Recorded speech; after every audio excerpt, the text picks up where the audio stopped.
Dr. Luisa Huatuco. I'm a co-editor-in-chief for the International Journal of Productivity and Performance Management.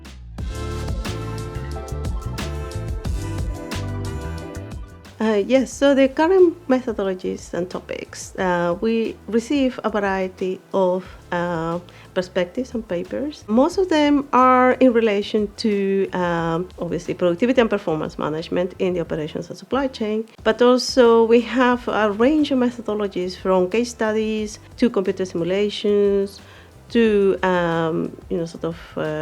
more action research types. In fact, we have two types of papers that we normally receive. The main traditional one is a research paper, but we also have what we call reflective practice papers. Now, those reflective practice papers are more practice-driven and then problem-driven or problem-solving driven by the researchers who are interested in those topics. Oh, yes. So we have published in the past a number of special issues in relation to sustainability and resilience in supply chain.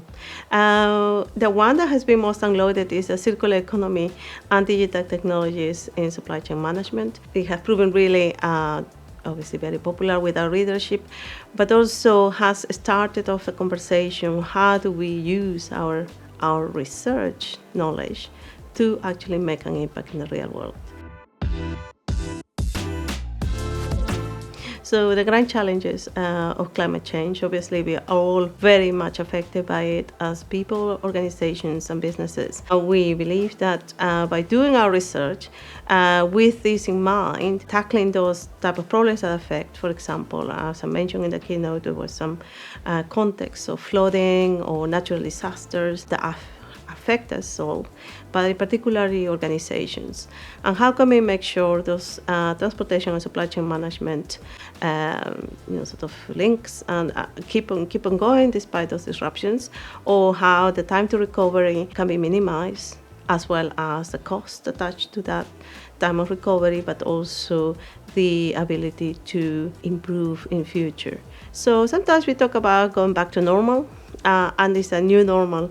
Apparently that is the way to go when we have a major disruption. In terms of methodologies, a mixed methods approach is the one that I'll advocate. Not one size fits all, so it depends on the research question, and therefore you can combine, say, some interviews or case studies with some more quantitative methodologies, such as computer simulations or cluster analysis, all the other types of analytical methods that we can apply as well. Yes, so I'm very impressed by the conference. I think there is a lot of fresh ideas being presented in this conference, and I think that it's important to keep those early career researchers and PhD students on board, and how they can make their topics relevant both to researchers and to practice. We have, I think, a duty as academics who have come perhaps through the motions of becoming a more established academic, to infuse in our students that need to have a wider impact outside academia as well. So engaging with stakeholders such as communities, non-for-profit organizations, policymakers, so local governments, are the way forward, I believe, because you cannot really, these days, just stay in what we call the ivory tower and dictate from there the solutions that are supposed to be affecting people out there. So that's my impression, that it should move forward towards a more systemic, holistic approach to answer the grand challenges, and climate change is one of them. I think that will keep us busy for a while to go.